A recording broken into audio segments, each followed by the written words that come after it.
الوجودية. البس يا معلم، محدش هينجدك. نبدأ بالمدرسة بتاعت الناس اللي بتحب تحمل نفسها المسؤولية زيادة عن اللزوم. الوجودية دي فلسفة شعارها اتولدت لوحدك وهتموت لوحدك، واللي في النص ده بتاعك انت. بتقولك إن الكون ده عبارة عن ورقة بيضة، وانت اتولدت ومعاك قلم، ومطلوب منك ترسم حاجة ليها معنى. مفيش حاجة اسمها الظروف أو القدر، دي كلها شماعات بيعلق عليها الفاشلين فشلهم. انت حر، حرية مطلقة، لدرجة إن الحرية دي ممكن تخنقك. كل قرار بتاخده، من أول هتفطر إيه لحد هتتجوز مين، بيشكل حتة منك ومن معنى حياتك. أشهر لعيب في الفريق ده كان جان بول سارتر، راجل فرنساوي كئيب كان بيقضي معظم وقته على القهاوي يفكر في الغثيان والعدم. سارتر كان بيقول إن الإنسان محكوم عليه بالحرية، يعني غصب عنك لازم تختار، وحتى لو اخترت إنك ما تختارش فده في حد ذاته اختيار. الموضوع مرهق نفسياً، لأن كل غلطة بتعملها هي غلطتك أنت 100%، ومفيش حد تلومه غير نفسك. الوجودية دي عاملة زي المدرب اللي بيقولك انزل الملعب لوحدك، مفيش فرقة معاك، ومطلوب منك تكسب الماتش. لو كسبت المجد ليك، ولو خسرت العار كله عليك. يعني أنا حرقة دمي وفيوذات مخي هتضرب وفلسفة وهبل كبير، وإنت ولا لايك ولا سبسكرايب؟ اعمل يا عمي لايك وسبسكرايب لما نشوف الحلقة دي هتودينا فين. شكلي هتجنن النهاردة. العدمية، كله رايح ومش راجع. لو الوجودية هي فلسفة المسؤولية، فالعدمية هي فلسفة فكك من أبو المسؤولية. دي مدرسة الناس اللي داست على زرار الديليت للحياة كلها. العدميين شايفين إن مفيش حاجة ليها أي قيمة أو معنى على الإطلاق. الأخلاق والدين مسكنات، الحب شوية هرمونات، المجتمع سجن كبير. كل حاجة في كل حاجة عبارة عن ولا حاجة. بذمتك، أنت فاهم حاجة؟ إحنا شوية ذرات اتجمعت بالصدفة وهتتفرق بالصدفة، واللي في النص ده كله هاجس. فريدريك نيتشه، أبو شنب اللي يخض ده، حذر من العدمية دي وقال إنها أخطر ضيف على الباب. هو نفسه كان بيقول الإله مات، بس ما كانش بيقولها بفرحة، كان بيقولها بقلق، لأنه كان عارف إن لو شلنا فكرة الإله والمعنى اللي بيجي معاه، البشر هيقعوا في فخ العدمية ومش هيعرفوا يطلعوا منه. العدم الحقيقي هو الشخص اللي وصل لمرحلة إن مفيش حاجة بتفرحه ولا حاجة بتزعله، لأن الفرح والزعل نفسهم مفاهيم فاضية ومش موجودة. دي الفلسفة اللي لو خدتها بجد غالباً مش هتقوم من على السرير الصبح، لأن مفيش أي سبب يخليك تقوم أصلاً.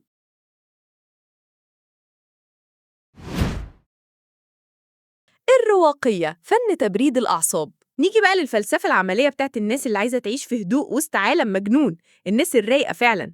الرواقية دي فلسفة كبر دماغك. بتقولك إن 99% من الحاجات اللي بتقلقك في حياتك هي بره سيطرتك، يبقى ليه تحرق دمك عشانها؟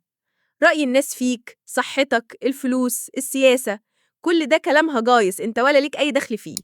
الحاجة الوحيدة اللي تحت سيطرتك الكاملة هي أفكارك وردود أفعالك. يعني لو مديرك زعقلك دي حاجة بره سيطرتك، لكن إنك تقرر متعصبش نفسك وتشوف الموضوع ببرود وهدوء، أو إنك تفشخه، دي بتاعتك انت، اختيارك انت. الإمبراطور الروماني ماركوس أوريليوس كان من أشهر الرواقيين. تخيل إمبراطور بيحكم إمبراطورية بحالها، بحروبها ومشاكلها، وبالليل يقعد يكتب لنفسه مذكرات عشان يهدي نفسه ويقول لها ركزي في اللي تقدري عليه بس. الرواقي بيقسم الدنيا نصين: حاجات أقدر أغيرها ودي هشتغل عليها، وحاجات ما أقدرش أغيرها ودي هقبلها زي ما هي. بس المشكلة إنها ساعات بتتحول لتبلد وبرود، وبتخليك عامل زي الروبوت اللي ما عندوش مشاعر. العبثية، لما تضحك على نكتة بايخة اسمها الحياة. العبثية هي الطفل غير الشرعي اللي جه من علاقة بين الوجودية والعدمية. هي متفقة مع العدمية إن الحياة دي ملهاش معنى، ومتفقة مع الوجودية إنك لازم تعيشها وتعمل اختيارات. طب إزاي؟ هنا بقى بتيجي فكرة العبث. العبث هو الصدام اللي بين رغبة الإنسان المجنونة في إيجاد معنى وبين صمت الكون البارد اللي مش بيرد عليه. يعني المفروض إن إحنا بنسأل أسئلة كبيرة والكون بيرد علينا بصوت صرصور الحقل. ألبير كامو الجزائري الفرنسي الأنيق هو بطل القصة دي. كامو بيقول إنه قدامك 3 حلول للعبث ده: يا إما تنتحر وتريحنا وتريح الناس منك، بس ده استسلام. يا إما تؤمن بأي حاجة تريحك زي الدين مثلاً، وده هروب. يا إما تتقبل العبث وتتمرد عليه. تتمرد عليه إزاي؟ بإنك تعيش الحياة دي بكل شغف وحب، مع إنك عارف إنها في الآخر ملهاش معنى. العبثية هي إنك تلاقي المعنى في اللا معنى، وأنا والله حاسة إن الكلام ده ملهوش أي معنى أصلاً. زي إنك وصلت لحد هنا في الفيديو وما عملتش ولا لايك ولا سبسكرايب ولا حتى فعلت زر الجرس، ده برضو ملهوش أي معنى غير إنك عبثي مش رواقي. النفعية، المهم المجموع مش الأفراد.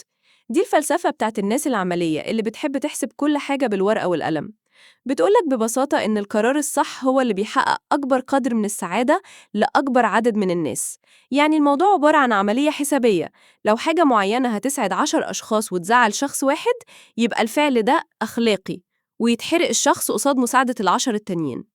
ولو فعل تاني هيسعد شخص واحد ويزعل 10، يبقى غير أخلاقي. بسيطة هي. جيرمي بنثام وجون ستيوارت ميل هم اللي أسسوا اللعبة دي. تبان فلسفة جميلة وعادلة، لكن الشيطان يكمن في التفاصيل. المشكلة بتظهر لما تكون أنت الشخص الواحد اللي لازم يتظلم عشان خاطر المجموعة تنبسط. دي الفلسفة اللي ممكن تبرر التضحية بأقلية عشان خاطر الأغلبية. يعني لو في مدينة كلها سعيدة ما عدا طفل واحد محبوس في بدروم عشان سعادتهم تكمل، النفعية ممكن تقولك معلش، 1 قصاد 1000 مفيش مشكلة، صفقة كويسة. المهم إنها فلسفة ممكن تكون خطيرة لو وقعت في إيد ناس ما عندهاش قلب، ودول ما أكترهم في حياتنا دلوقتي. العقلانية، دماغي هي الكتالوج بتاعي. دي فلسفة الناس اللي مش بتثق في أي حاجة غير مخها. بشوفها في المهندسين قوي الفلسفة دي. روادها بيقولوا إن الحقيقة مش بتيجي من التجربة أو الحواس، لأن الحواس دي كدابة وممكن تخدعك زي السراب كده. الحقيقة بتيجي من التفكير المنطقي والاستنتاج العقلي البحت. الإنسان بيتولد ومعاه أفكار ومبادئ أساسية مزروعة في دماغه، زي فكرة إن 1+1 بيساوي 2. على فكرة، هو إيه الضمان إن 1+1 بيساوي 2؟ شكلي داخلة على منحني خطر من الفيديو ده. المهم إن أكبر أستاذ في المدرسة دي هو رينيه ديكارت، الراجل اللي شك في كل حاجة في الدنيا، شك في وجوده هو شخصياً، لحد ما وصل لحقيقة واحدة ما قدرش يشك فيها، إنه بيفكر. ومن هنا طلع بجملته الشهيرة: أنا أفكر، إذن أنا موجود. العقلانيين عاملين زي مبرمج الكمبيوتر، شايفين إن الكون كله ماشي بنظام منطقي صارم، ولو عرفت المعادلات الصح هتقدر تفهم كل حاجة.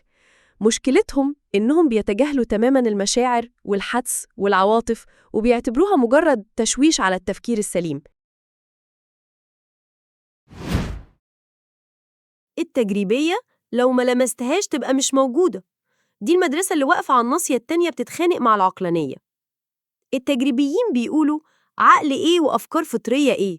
الإنسان بيتولد دماغه صفحة بيضة تماماً، تابيولا راسا باللاتيني، وكل حاجة بنعرفها في حياتنا بتيجي عن طريق حواسنا الخمسة، اللي بنشوفه، بنسمعه، بنلمسه، بنتذوقه، بنشمه. مفيش حاجة اسمها منطق بحت. كل أفكارنا هي مجرد انعكاس لحاجات جربناها في الواقع. جون لوك وديفيد هيوم هم عمد الحتة دي. لو جيت تكلم واحد فيهم عن مفاهيم زي العدالة أو الحرية، هيقولك وريني العدالة دي شكلها إيه أو طعمها إيه. لو ما قدرتش تحول الفكرة لتجربة محسوسة، تبقى بالنسبة له كلام فاضي.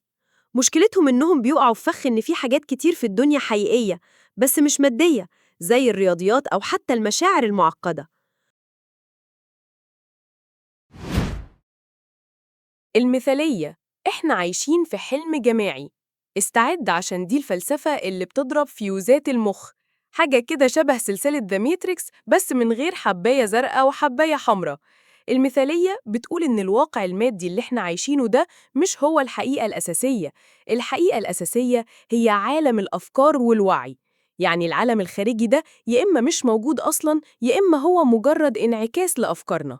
يعني أنت مش شايف شجرة، أنت شايف فكرة الشجرة اللي في دماغك. أفلاطون هو الجد الأكبر للمدرسة دي بنظرية عالم المثل بتاعته، اللي بتقول إن كل حاجة في عالمنا هي مجرد نسخة بايظة من مثال كامل موجود في عالم تاني. لكن اللي خد الموضوع لآخر الخط كان جورج باركلي، اللي قال جملته المرعبة: أن تكون هو أن تدرك. يعني الحاجة موجودة طالما في وعي مدركها، شايفها أو حاسس بيها. طب لو أنت مشيت من الأوضة، هل الكرسي اللي فيها بيفضل موجود؟ سؤال يخض. المثالية دي الفلسفة اللي بتخليك تشك لو كنت أنت الشخصية الرئيسية في فيلم والباقي كله كومبارس. ده لو كنت أنت موجود أصلاً. المادية، كلنا شوية تراب متطورين. دي الفلسفة اللي بترد على المثالية وبتقول لها بطلي هبل. المادية بتقول إن مفيش حاجة في الكون ده كله غير المادة والطاقة والتفاعلات بتاعتهم. مفيش روح، مفيش وعي منفصل عن المخ، مفيش عالم أفكار. كل حاجة من أول حركة الكواكب لحد قصيدة شعر يمكن تفسيرها بقوانين الفيزياء والكيمياء. حبك لشخص معين هو مجرد كوكتيل هرمونات الأكسيتوسين والدوبامين.